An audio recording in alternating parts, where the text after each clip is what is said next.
आप सभी का स्वागत है मयूर मोगरी चैनल में। मेरा नाम दीक्षा नेगी है। मैं ऑनलाइन एजुकेटर, यूट्यूबर हूँ, कंटेंट राइटर हूँ। अगर आपको कोई भी क्वेरी है तो आप मेरे को इंस्टाग्राम पेज में फॉलो कर सकते हैं diksh_2107। मेरे फेसबुक पेज में भी फॉलो कर सकते हैं @diksh2107।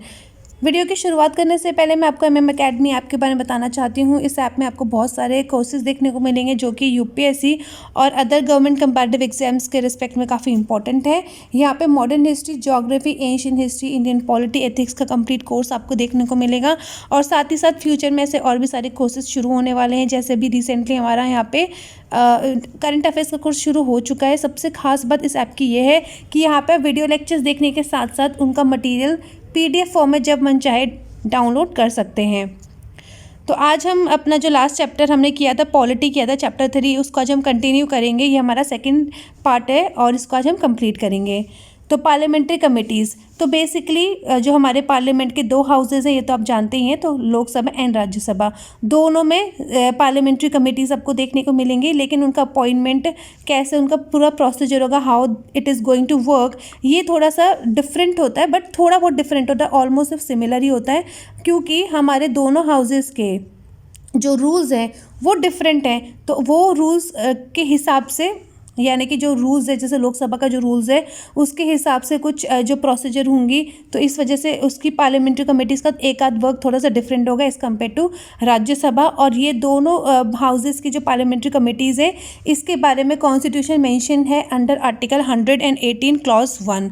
तो बेसिकली अगर हम ब्रॉडली देखें तो पार्लियामेंट्री कमेटीज़ 2 टाइप की देखने को मिलती है, कि standing committees and ad hoc standing committees.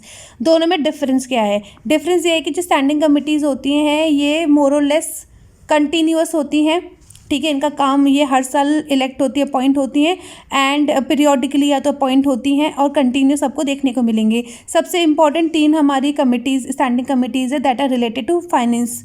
तो 3 फाइनेंशियल कमिटीज़ है, जैसे committees on estimates, public accounts committee and public undertaking. Basically ये 3 कमिटीज़ का काम क्या है, गवर्नमेंट का जो एक्सपेंडिचर होता है या उसकी परफॉर्मेंस जो होती है उसका ये क्या करती है, विजिल करती है, उसका विजिलेंस करती है। इसके अलावा अगर हम देखें तो जो लोकसभा के रूल्स कमेटी है उसने ये 3 कमिटीज़ के अलावा 24 डिपार्टमेंटल रिलेटेड स्टैंडिंग कमिटीज़ का भी रिकमेंडेशन दिया है।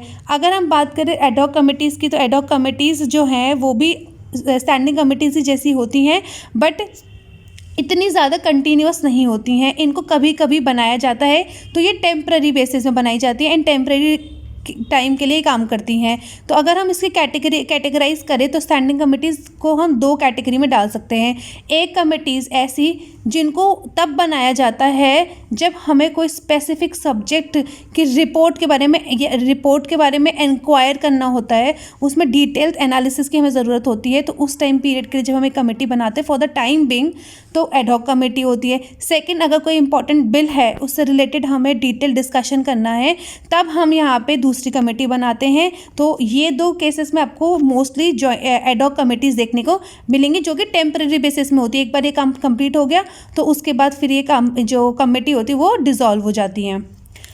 अब देखिए, पार्लियामेंट में आपको लीडर ऑफ अपोजिशन देखने को मिलेगा, तो राज्यसभा में भी होता है, लोकसभा में भी होता है। दोनों पोजीशन जो है ये स्टैट्यूटरी पोजीशन है, ठीक है। इनको प्रॉपर एक्ट के थ्रू रिकग्निशन मिला हुआ है।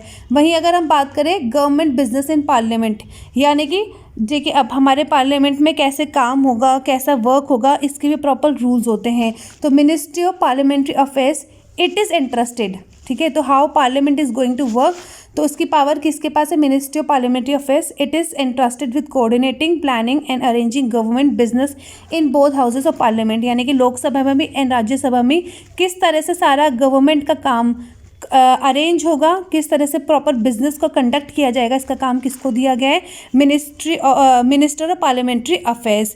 सो इन discharge of this function he is assisted by 2 ministers of state. तो जब मिनिस्टर ऑफ पार्लियामेंट्री अफेयर्स अपने ये सारा देखता है, ये बिजनेस कंडक्ट करता है, तो उसको 2 और मिनिस्टर ऑफ स्टेट की पोजीशन जो होती है, ऐसे 2 और मिनिस्टर्स उसको असिस्ट करते हैं इसके काम में। देन यूथ पार्लियामेंट कंपटीशन होती है। इसकी शुरुआत, जो यूथ पार्लियामेंट स्कीम है, इसकी शुरुआत 1966 से 67 के बीच में हुई थी। बेसिकली ये कंपटीशन क्यों किया जाता है? ये कंपटीशन हर एक स्कूल कॉलेजेस में किया जाता है सो दैट हमारे जो डेमोक्रेटिक एथोस है उसको हमारे जो यंगर जनरेशन है उनमें डेवलप कर सके। इस वजह से ये कंपटीशन को कंडक्ट किया जाता है। कंसल्टेटिव कमिटीज़ क्या होती है? बेसिकली हमारे जो अलग अलग मिनिस्ट्रीज़ हैं उनका उनको हेल्प करने के लिए, उनको कंसल्ट करने के लिए हमारे पास एक कमिटीज़ होती हैं एंड दे आर एलोकेटेड। और इसका काम किसको सौंपा हुआ है? Ministry of parliamentary affairs under government of India allocation business rules 1961 के अंदर ये कंसल्टेटिव कमिटीज़ फॉर्म होती हैं। तो कंसल्टेटिव कमिटीज़ अगर मेंबर देखेंगे तो यहाँ पे मिनिमम मेंबर 10 होते हैं, मैक्सिमम मेंबर जो होते हैं वो 30 होते हैं। हर एक लोकसभा के बाद कंसल्टेटिव कमिटीज़ बनाई जाती हैं। 5 साल के बाद जब लोकसभा डिसॉल्व हो जाती है तो साथ ही साथ ये कमिटीज़ भी डिसॉल्व हो जाती हैं, या पहले अगर लोकसभा डिसॉल्व हो जाए तब ये भी डिसॉल्व हो जाती हैं। स्पेशल मेंशंस क्या हैं? तो देखिए आप सभी को पता है कि हमारे यहाँ पे कभी कभी कुछ इंपॉर्टेंट मैटर्स होते हैं, urgent public importance related matters होते हैं जिसको हमें डिस्कस करना होता है। तो जब पार्लियामेंट्री जो मिनिस्ट्री ऑफ पार्लियामेंट्री अफेयर्स है वो क्या करती है? अभी हम बात करते हैं पहले लोकसभा की। तो लोकसभा में क्या होता है? Under rule 377 rules procedure and conduct of business in Lok Sabha, ये हमारा एक रूल है, ठीक है। इसका ये पूरा ऐसे हम बोलते हैं rules of procedure and conduct of business in Lok Sabha. इसके अंदर रूल नंबर 377 क्या बोलता है कि अगर हमारा जब पूरा इम्पॉर्टेंट मैटर्स डिस्कस हो गए उसके बाद हम कुछ specific urgent public importance related matters को डिस्कस करते हैं and that is taken by parliamentary affairs ministry. तो वो जो अगर कोई किसी को मे बी किसी मिनिस्टर से किसी मेंबर को कुछ इम्पॉर्टेंट डिस्कशन करना है या कुछ इम्पॉर्टेंट क्वेश्चन अराइज करना है that is related to something very important in respect of public, तब उसका जो टॉपिक होगा वो कौन टेकअप करेगा? पार्लियामेंट्री मिनिस्ट्री अफेयर्स, ठीक है। ये तो हमारा लोकसभा के केस में हो गया। वैसे ही सेम हमारा होता है राज्यसभा, और राज्यसभा में उस पर्टिकुलर अर्जेंट पब्लिक जो सब्जेक्ट है उसकी शुरुआत की जाती है by way of special mention. यानी कि जैसे हमने यहाँ पे ये बात करी है कि हम इम्पॉर्टेंट पब्लिक मैटर को डिस्कस करेंगे, उसी को सेम राज्यसभा में स्पेशल मेंशन बोला जाता है कि आप स्पेशल मेंशन प्रोसीजर के थ्रू राज्यसभा में इम्पॉर्टेंट इम्पॉर्टेंट मैटर्स उसको डिस्कस करते हैं। तो लोकसभा में जो क्वेश्चन आवर होता है, जब आप मेंबर्स जो होते हैं वो अपने मिनिस्टर से क्वेश्चनिंग करते हैं, तो वो क्वेश्चन आवर जब ख़त्म हो जाता है तब 12 बजे शुरुआत होती है स्पेशल मेंशन की, एंड राज्यसभा में शुरुआत होती है 11 बजे की। इसमें पब्लिक इंपॉर्टेंस रिलेटेड जो अर्जेंट मैटर्स है जो कि वेरी इंपॉर्टेंट है उनको डिस्कस किया जाता है। ऑल्दो मिनिस्टर्स को आंसर करना, इस पर रिएक्ट करना मैंडेटरी नहीं है, ज़रूरी नहीं है, बट फिर भी वो चाहे तो वो अपने पॉइंट्स आगे रख सकते हैं। और अगर मिनिस्टर एब्सेंस है तो मिनिस्टर के एब्सेंस में जो मिनिस्टर ऑफ पार्लियामेंट्री अफेयर्स होता है उसके पास एक पावर है कि जब कोई मिनिस्टर एब्सेंट है लेकिन एक मेंबर को उस पर्टिकुलर मिनिस्टर से कुछ क्वेश्चन पूछना है, तो फिर जो मिनिस्टर पार्लियामेंट्री अफेयर्स होगा वो उस मेंबर का जो भी क्वेश्चन होगा वो उस कंसर्न मिनिस्टर तक पहुंचा देगा। देन अटॉर्नी जनरल होता है and solicitor general of India, दोनों का डिफरेंस देखते हैं। तो अटॉर्नी जनरल ऑफ इंडिया जो होता है इसको प्रेसिडेंट अपॉइंट करते हैं। एंड अगर हम बात करें क्वालिफिकेशन की तो इनकी क्वालिफिकेशन ऐसा पर्सन जो कि सुप्रीम कोर्ट के जज बनने के लिए क्वालिफाइड है, यानी कि सुप्रीम कोर्ट के जज बनने की जो भी क्वालिफिकेशंस होती हैं उसको जो भी इंसान फुलफिल करता है उसको हम अटॉर्नी जनरल अपॉइंट कर सकते हैं। अटॉर्नी जनरल जो होता है उसका टेन्योर फिक्स्ड नहीं है, he works during the pleasure of the president, यानी कि जब तक प्रेसिडेंट चाहेगा तब तक वो काम करेगा, एंड अगर प्रेसिडेंट हटाए तो जब मन चाहे वो उसको हटा सकते हैं। और अटॉर्नी जनरल की क्या रेम्यूनरेशन होगी ये भी कौन डिटरमाइन करता है? प्रेसिडेंट ही डिटरमाइन करता है। दैट मीन्स हमारे कॉन्स्टिट्यूशन में, ऑल्दो ये कॉन्स्टिट्यूशनल पोस्ट है, लेकिन हमारे कॉन्स्टिट्यूशन में इसकी एक तो ईयर्स, कितने ईयर्स तक का वो रहेगा टेन्योर, साथ में उसका रेम्यूनरेशन डिसाइडेड नहीं है। सॉलिसिटर जनरल की बात करें तो सुप्रीम कोर्ट में हमारे गवर्नमेंट को का लीगल एडवाइज़र या प्राइमरी लॉयर जो होता है वो हमारा सॉलिसिटर जनरल ऑफ इंडिया माना जाता है। सॉलिसिटर ऑफ जनरल जो है वो सेकेंडरी लॉ ऑफिसर माना जाता है आफ्टर अटॉर्नी जनरल। एंड हमारे पास अदर एडिशनल सॉलिसिटर जनरल्स भी होते हैं जो सॉलिसिटर जनरल को असिस्ट करते हैं। अगर हम एक डिफरेंस की बात करें तो देखिए दोनों इक्वली इंपॉर्टेंट है, बट अगर स्टेटस की बात करें तो अटॉर्नी जनरल जो है यानी कि दिस पोस्ट ये हमारी कॉन्स्टिट्यूशनल पोस्ट है क्योंकि आर्टिकल 76 में इसकी बात करी गई है एंड ये एग्जीक्यूटिव यूनियन एग्जीक्यूटिव का पार्ट भी माना जाता है। वहीं अगर हम बात करें तो सॉलिसिटर जनरल जो है ये केवल एक स्टैट्यूटरी पोस्ट है, ये कॉन्स्टिट्यूशनल पोस्ट नहीं है। ये जो डिफरेंस था ये काफ़ी इंपॉर्टेंट है, इसको आप याद रखिए। एडमिनिस्ट्रेटिव सेटअप देखें तो government of India allocation of business rules 1961 जो है यानी कि ये जो रूल्स है ये कौन बनाता है, ये बनाता है president of India under clause 3 of article 77। देखिए हम आपने जब पॉलिटी पढ़ी होगी तो पॉलिटी में आर्टिकल 77 की बात करी गई है कि rules of conduct of business. तो बेसिकली वो रूल्स आर्टिकल 77 के अंदर कौन बनाते हैं कि किस तरह से हमारी गवर्नमेंट काम करेगी, पार्लियामेंट काम करेगी, वो रूल्स बनाते हैं president of India. The ministers departments of the government are created by the president on the advice of the prime minister, ये तो आप सभी को पता ही है। कैबिनेट सेक्रेटेरिएट की बात करें तो cabinet secretariat directly prime minister के अंडर काम करता है। और अगर हम बात करें कैबिनेट सेक्रेटेरिएट को एडमिनिस्ट्रेटिवली हेड कौन करता है तो उसको हम बोलते हैं कैबिनेट सेक्रेटरी। जो कैबिनेट सेक्रेटरी होता है वो सिविल सर्विसेज बोर्ड का एक्स ऑफिशियो चेयरमैन होता है, यानी कि by the virtue of this post यानी कि वो कैबिनेट सेक्रेटरी है, इस वजह से वो ऑटोमेटिकली सिविल सर्विसेज बोर्ड का चेयरमैन भी होता है। अगर हम बात करें कि क्या क्या कैबिनेट सेक्रेटेरिएट का काम होता है तो सेक्रेटेरिएट जो होता है वो कैबिनेट और कैबिनेट कमेटीज़ को असिस्ट करता है।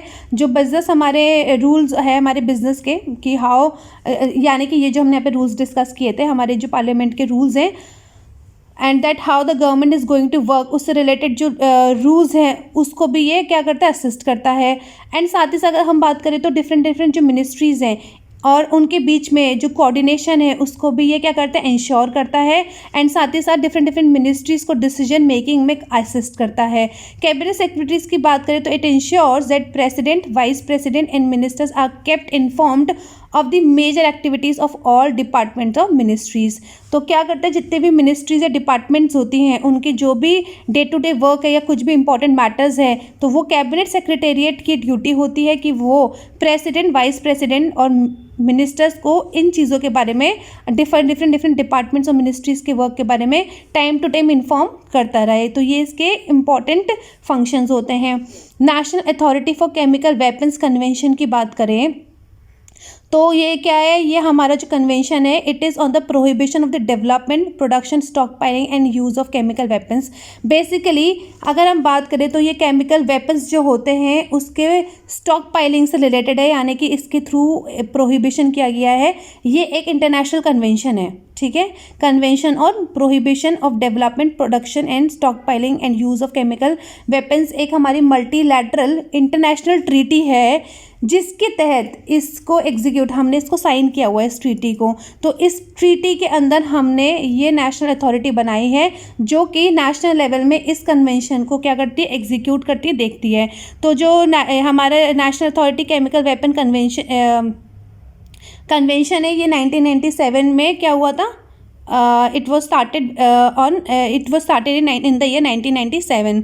सो अगर हम बात करें national authority for chemical weapons convention की, it was set up as office of the cabinet secretariat. तो बेसिकली इसको कैबिनेट सेक्रेटेरिएट के अंदर इसकी शुरुआत करी गई थी। एंड इसका ऑब्लिगेशंस क्या, यानी कि इसका काम क्या, इसका काम यही है कि जो इंटरनेशनल ट्रीटी है इसको इंडिया में इसका प्रॉपर एग्जीक्यूशन करना, ये इसका काम है।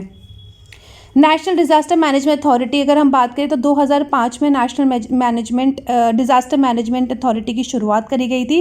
बेसिकली जिसका काम क्या है, डिज़ास्टर मैनेजमेंट का काम है।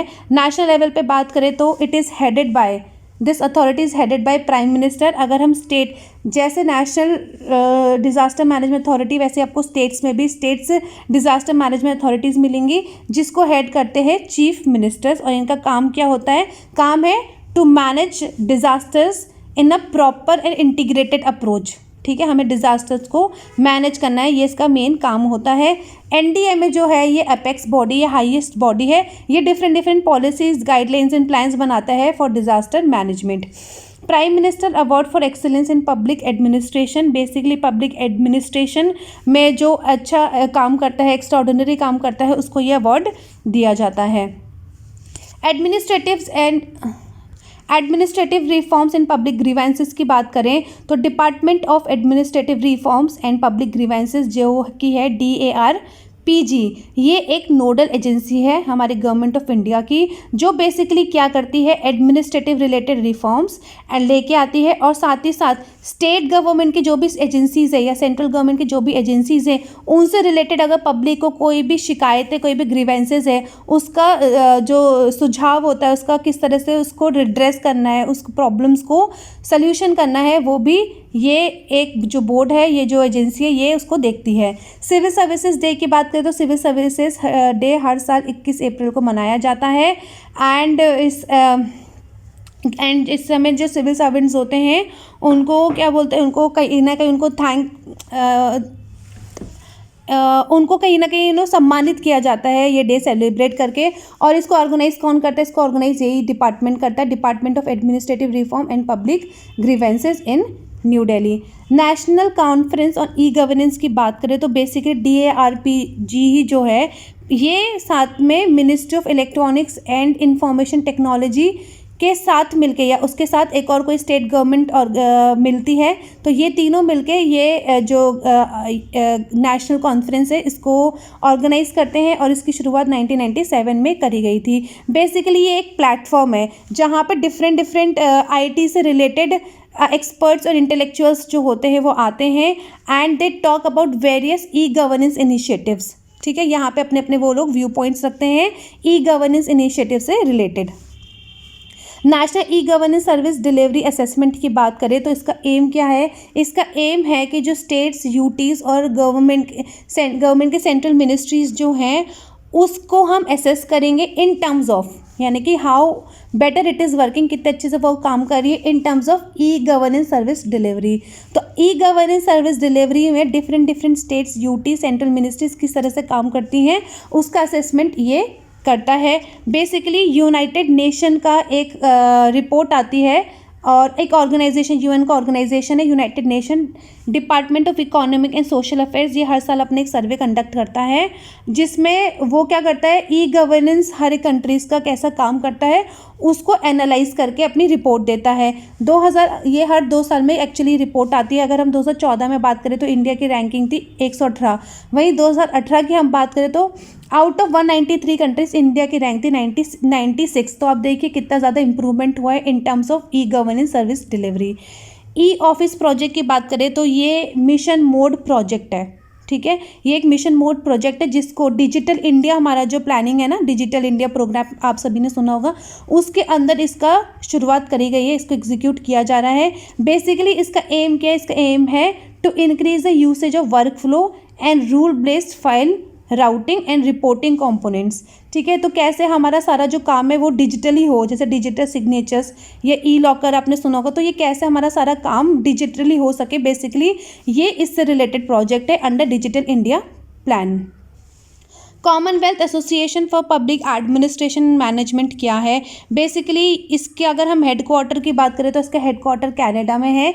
ये एक ऑर्गेनाइजेशन है जो कि किससे रिलेटेड है, इसका काम क्या है, इसका काम ये है कि हर जो कॉमनवेल्थ कंट्रीज़ हैं उसका, कॉमनवेल्थ जो डिफरेंट कंट्रीज़ हैं उनकी जो डेमोक्रेसी है और उनकी कंट्रीज़ में जो गवर्नेंस है वो और इम्प्रूव हो सके, इसका काम यही है। तो 1994 में इसकी शुरुआत हुई थी। अगर इंडिया की बात करें तो इंडिया में ministry of personnel public grievances and pension जो है गवर्नमेंट ऑफ इंडिया का एक एजेंसी है, ये मेंबर है CAPAM का सिंस 1997। तो नेशनल लेवल पे जो ये ऑर्गेनाइजेशन है public grievances and pension ministry, जो हमारी personal and public grievances ministry है, ये क्या करती है, CAPAM का काम को रिकग्नाइज करके नेशनल लेवल पे काम करती है, and it promotes good governance through its award programs under 4 categories, तो आपको डेप्थ इतना ज़्यादा नहीं देखना है। ऊपर आपने एक ओवरव्यू ले लिया, आई होप आपको इतना समझ में आ गया होगा। रिक्रूटमेंट एजेंसी आप सभी जानते हैं, हमारे इंडिया में बहुत सारी रिक्रूटमेंट एजेंसीज है, इंपॉर्टेंट है, जैसे department of personnel and training, it ensures recruitment of personnel for the government. ठीक है, अब देखिए क्या होता है कि हमारे पास दो रिक्रूटमेंट एजेंसीज हैं, एक तो है यूपीएससी एंड दूसरा है स्टाफ सिलेक्शन कमीशन। तो जो हमारा डिपार्टमेंट ऑफ पर्सनल ट्रेनिंग है, ये डायरेक्ट ऑफिसर्स का रिक्रूटमेंट नहीं करता है, ये केवल उनको ट्रेनिंग दिलाता है, लेकिन ये रिक्रूटमेंट अपनी रिक्रूटमेंट एजेंसीज के थ्रू करता है। जैसे यूपीएससी तो एग्ज़ाम कंडक्ट कराना, इंटरव्यू लेना, ये सारा काम होता है इन एजेंसीज़ का। तो अगर हम यूपीएससी की बात करें तो यूपीएससी हाई पोस्ट जो होती हैं, हायर सिविल सर्विसेज पोस्ट जो होती है, उसके एग्ज़ाम्स कंडक्ट करता है। एसएससी जो सबऑर्डिनेट रिलेटेड पोस्ट होती है, असिस्टेंट स्टेनोग्राफर्स, ऐसी जो पोस्ट होती हैं थोड़े लोअर ग्रेड की, उसके एग्ज़ाम्स कंडक्ट करता है। एंड फिर इसकी ट्रेनिंग कौन करता है? Department of personnel and training. Right to information act की अगर हम बात करें, 2005 में ये एक्ट आया था। बेसिकली इस एक्ट के अंदर हमारे जो गवर्नमेंट है, हम अपनी गवर्नमेंट से कुछ भी पब्लिक रिलेटेड इंफॉर्मेशन ले सकते हैं। तो इसके अंदर बताया गया है कि पब्लिक अथॉरिटी एक पब्लिक अथॉरिटी वर्ड है, उसको डिफाइन किया गया इस एक्ट में। यानी कि पब्लिक अथॉरिटी क्या है, क्योंकि हम जो एज ए सिटीजन्स जो हैं वो पब्लिक अथॉरिटी की इंफॉर्मेशन ले सकते हैं। तो वो पब्लिक अथॉरिटी क्या है? तो बॉडीज़ ओन कंट्रोल, और या फिर थोड़ा सा भी अगर उसको गवर्नमेंट किसी भी वे में फाइनेंस करती है, गवर्नमेंट यानी कि सेंट्रल गवर्नमेंट या state government, and non government NGO यानी कि एनजीओज भी यहाँ पे इंक्लूड हो गए, which are substantially financed by central government या स्टेट गवर्नमेंट। सीधी सी बात, यहाँ पे आपको इतना ज़्यादा घूम के बोला गया, यही समझना है कि कोई भी ऑर्गेनाइजेशन जिनको सेंट्रल गवर्नमेंट या तो स्टेट गवर्नमेंट फुल्ली तरह से फंडिंग करती है, या तो थोड़ा भी अगर फंडिंग कर रही है, तो वो हमारी पब्लिक अथॉरिटी की डेफिनेशन के अंदर आता है। एंड उनकी हम इंफॉर्मेशन जब चाहे ले सकते हैं। इस एक्ट के अंदर एक पोस्ट की शुरुआत हुई, वो है central information commission, and state level पे हुई स्टेट इंफॉर्मेशन कमीशन। इनका बेसिकली क्या है, ये हाई पावर्ड इंडिपेंडेंट बॉडीज़ हैं जो कि इस एक्ट को एग्जीक्यूट करती हैं। ऑफिशियल लैंग्वेज हमारा आर्टिकल है कॉन्स्टिट्यूशन का 343(1), जो कि बोलता है कि हिंदी देवनागरी स्क्रिप्ट में हमारी ऑफिशियल लैंग्वेज है। आर्टिकल 343(2) ये बोलता है कि जो एक सेकेंड, यहाँ पे थोड़ी मिस्टेक हो गई। हाँ, आर्टिकल 343(2) ये बोलता है कि जो इंग्लिश है उसको हम अपनी ऑफिशियल लैंग्वेज एज इंक्लूड करेंगे, but for a period of 15 years, यानी कि 1965 25 जनवरी के बाद वो एज अ ऑफिशियल वर्क के लिए इंग्लिश यूज़ होना बंद हो जाएगी। बट फिर उसके बाद आप सभी जानते हैं, आपने पॉलिटी पढ़ा होगा कि बहुत सारी प्रॉब्लम्स हुई, साउथ इंडिया के स्टेट्स जो हैं उन्होंने बहुत सारी कंप्लेन करी, तो उसके बाद हमने इसको और आगे एक्सटेंड कर दिया। 343(3) क्लॉज जो है हमारे अब कॉन्स्टिट्यूशन का, वो ये बोलता है कि इंग्लिश को हम फॉर ऑफिशियल पर्पसेस अब क्या करेंगे, बियॉन्ड 1965 आगे यूज़ करते जाएंगे फॉर ऑफिशियल पर्पसेस। तो basically presently we have 2 languages जिसको हम ऑफिशियल पर्पसेस के लिए यूज़ करते हैं, एक तो इंग्लिश और दूसरी है हिंदी। एक डिपार्टमेंट की शुरुआत हुई, डिपार्टमेंट ऑफ ऑफिशियल लैंग्वेज 1975 में। ये इंडिपेंडेंट डिपार्टमेंट है और ये मिनिस्ट्री ऑफ होम अफेयर्स के अंदर आता है। डिफरेंट समितिज़ है, जैसे केंद्रीय हिंदी समिति है, 1967 में इसकी शुरुआत हुई थी। इसको हेड कौन करता है? इसको हेड करता है प्राइम मिनिस्टर। और हमारे जो हिंदी जो लैंग्वेज है उसको प्रमोट करने के लिए, उसका प्रोग्रेसिव यूज़ बढ़ाने के लिए ये डिफरेंट अपनी गाइडलाइंस देता रहता है। अब डिपार्टमेंट, ये जो डिपार्टमेंट है ये राजभाषा कीर्ति पुरस्कार योजना बनाता है, जिसके अंदर जो कि जिन लोगों ने भी आउटस्टैंडिंग काम किया होगा इन respect of implementation of official language policy, हमारी गवर्नमेंट की जो ऑफिशियल लैंग्वेज पॉलिसी है, अगर उसको इम्प्लीमेंट करने में किसी ने आउटस्टैंडिंग काम किया होगा तो उसको ये पुरस्कार दिया जाता है। Inter state council and zonal councils, article 263 constitution के अंदर इंटर स्टेट काउंसिल की शुरुआत हुई। सरकारिया कमीशन बना था, सरकारिया कमीशन ने बोला था कि ऐसी काउंसिल होनी चाहिए, तो बेसिकली सरकारिया कमीशन के रिकमेंडेशन के बाद इंटर स्टेट काउंसिल की शुरुआत होती है और इसको शुरू करा गया 1990 में। इसको हेड करता है प्राइम मिनिस्टर। ऐसे ही हमारी जोनल काउंसिल्स होती है, हमारे पास देखिए इंडिया में 5 जोनल्स है, जैसे northern zonal council, central zonal council, eastern zonal council, western and southern zonal council. तो इन सब का एक इंटीग्रेटेड काउंसिल होता है जिसको हेड करता है।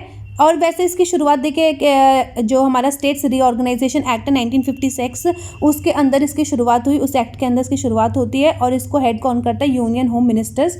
इसमें बहुत सारे जो अलग अलग जोनल्स होते हैं, यहाँ के जितने भी डिफरेंट जो चीफ मिनिस्टर्स हैं, यानी कि नदर्न जोनल में एरिया में जितने भी स्टेट्स होंगे या यूटीज़ होंगी, तो स्टेट से चीफ मिनिस्टर्स होते हैं और यूटी से गवर्नर्स होते हैं, ये सब इसके मेंबर्स होते हैं। इलेक्शन कमीशन की बात करें तो इलेक्शन कमीशन को 1950 में शुरू करा गया था। न्यू दिल्ली में हेडक्वार्टर है इसका, और ये एक इंडिपेंडेंट कॉन्स्टिट्यूशनल बॉडी है because it is mention in the constitution. इसका काम क्या होता है? इसका काम होता है कि president, vice president and state level में असेंबली इलेक्शंस एंड पार्लियामेंट के इलेक्शंस को ये कंडक्ट करता है टाइम टू टाइम।